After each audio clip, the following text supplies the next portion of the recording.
Okay,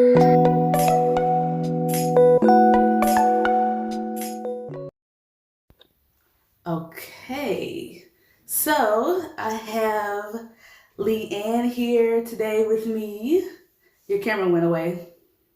Oh, There we go. sorry. There we go. Okay, so we have Leeanne here today with me, and she's gonna tell her lupus story. So let's just start off with when you were diagnosed. So I was diagnosed in February of 2018. Okay, so how did you know something was wrong? Um, so I guess I would say maybe it actually started when I was a teenager, but I didn't really know. So I was a three-sport varsity athlete, so being sore was kind of part of my nature. Right. But then I noticed that I would randomly get like stomach pains that nobody could figure out what was wrong. I had pleurisy at one point. Nobody knew where it came from. Wow. But they just kept saying like, "Oh, you're young, you're growing, like things change, like you'll be fine." Then I started teaching when I was 20. Okay. And maybe until like my third or fourth month of teaching, I was exhausted. Like getting up to go to work every day was difficult. I started showing up late. I would have to take a nap during my lunch break and everything. And so I started seeing doctors. They did muscle biopsies. They did. Wow. They just couldn't figure out what was going on.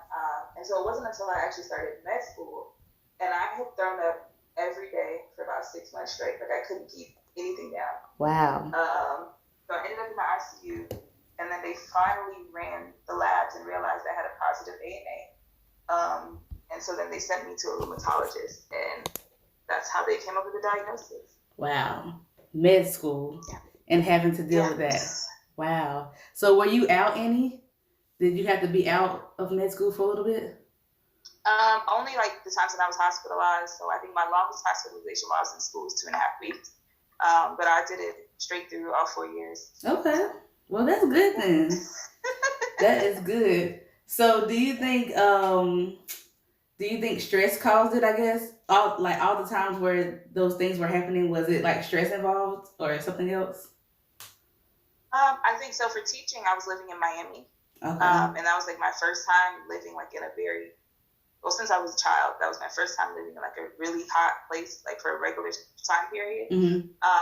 And so I think that in addition with the new job was definitely stressful. I had over 200 students.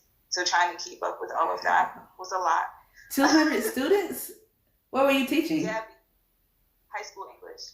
And you had, well, I guess because of the rounds of school. Okay, yeah, I got you. Periods, yeah. Oh my gosh. I can understand that though. That would be stressful. And so med school wasn't as stressful for you as teaching was? Med school was stressful, but I'm not really sure if that's 100% what triggered it, only because I wasn't feeling 100% before I got in, if that makes sense. Okay. But I do think it might have like exacerbated, like just made it significantly worse in terms of like that's when the inflammation flared up for real, like my joints were swollen. And so I think that med school kind of did add to it. Okay.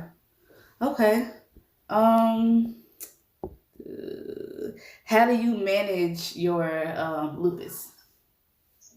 So I still take medications. Specifically, let me see if I can go through the list. Oh Lord. Plaquenil, prednisone, methotrexate, Benlysta, and of course like the folic acid. I do take those still, but I also try to exercise like when my joints aren't hurting, because that's a stress reliever for me. Just that's kind of always been my stress reliever. And then I do, even through med school, like there were nights where everyone would be studying because we had an exam prepping up, but if I felt like a flare was coming, I would take that time to sleep. And then I've also included like therapy as a part of that, because as much as like in the Black community you don't like to talk about it, like it's helpful. It definitely is though. Yeah. Yes.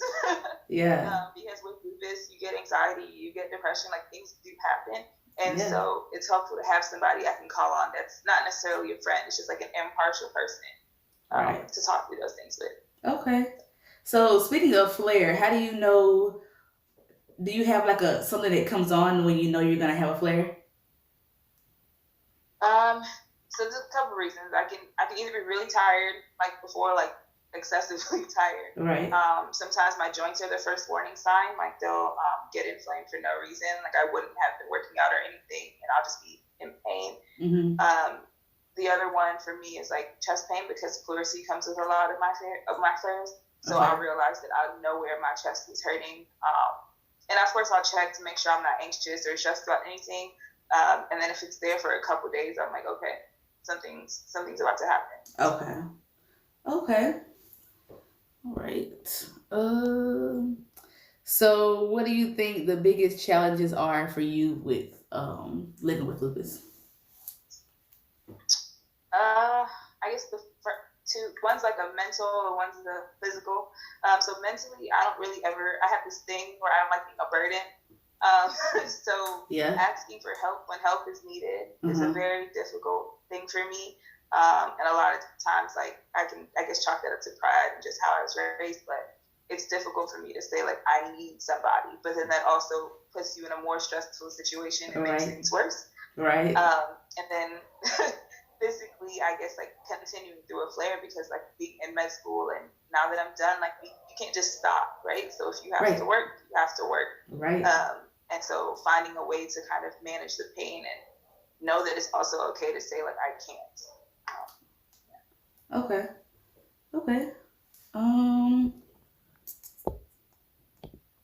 So you're not still in med school, right?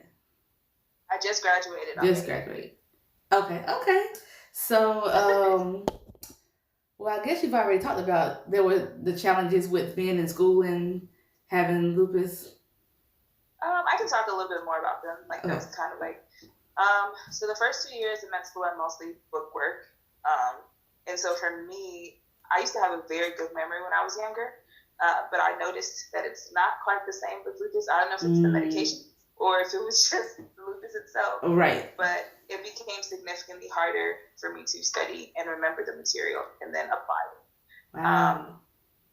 Yeah. And then also always being tired. It's like if you have to pull 12-hour study days, my study day could probably only be like 6 hours. And that was even pushing it. And so trying to keep up with the classwork, sometimes I did have to call on my dean and say like, hey, I can't take this exam with everybody else because X, Y, and Z. Like I either couldn't study or I'm having a flare or whatnot. Right. So I'd have to get those extensions. And then third year, you're on the floors. So some days everybody would be climbing the stairs, especially if you're on like cardiology. They want you to climb the stairs from the bottom floor all the way to floor 6. It wasn't gonna happen. Oh my goodness. So some days I'd be like, I'll take the elevator, I'll put y'all up there. And people would look at me crazy and they're like, oh, you're young, you shouldn't. I'm just like, I don't really need to tell you why. I'm just letting you know that I need to take the elevator today. Right. And so sometimes it was because people feel like you're getting special treatment and then they look at you differently. Yeah. But I just had to come to terms with that. Like, it's my body. I know how it feels. Right. I know what I need. Just make it happen. Right. Okay. Wow. So you start work soon? Yeah, July 1st. Okay. So are you expecting some challenges with that or? I think so. I think it's better controlled now, so I'm not expecting like a severe flare right with that. But even like the stress of moving, I felt like certain things, my joints have gotten inflamed, and I'd had to like up my prednisone for a little bit. Okay.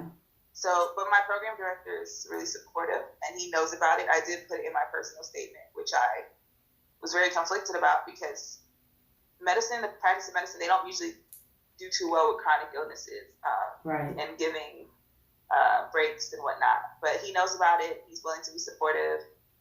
Okay. And so I think that would be like the most important part. You know I can tell him if I need something or if something is wrong. So. Right. Okay. Do you have any advice for someone who's newly diagnosed or maybe somebody who has a family member and they don't quite understand what's going on? Do you have any advice for those people? So newly diagnosed, I would say find a rheumatologist that you trust and who listens to you. Because a lot of times, because they deal with lupus patients all the time, they try to lump you into one category, and everyone's Right. lupus is very different. Right.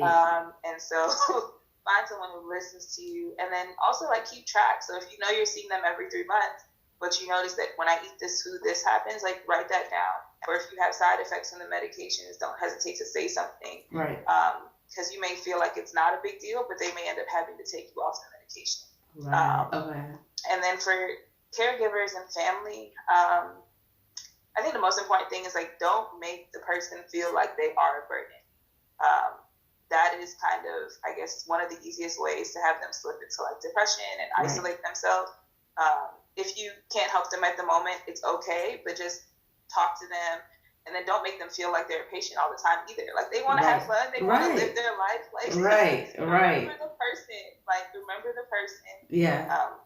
Treat them the same, but also if they're telling you they're having a rough day and you can help, just lend a helping hand. Right. And don't, remind them of all the things you're missing because you're helping them. Just help and be there and be supportive, and understand that, they're all different journeys and they're going through theirs and they're trying to figure it out just like you are. So.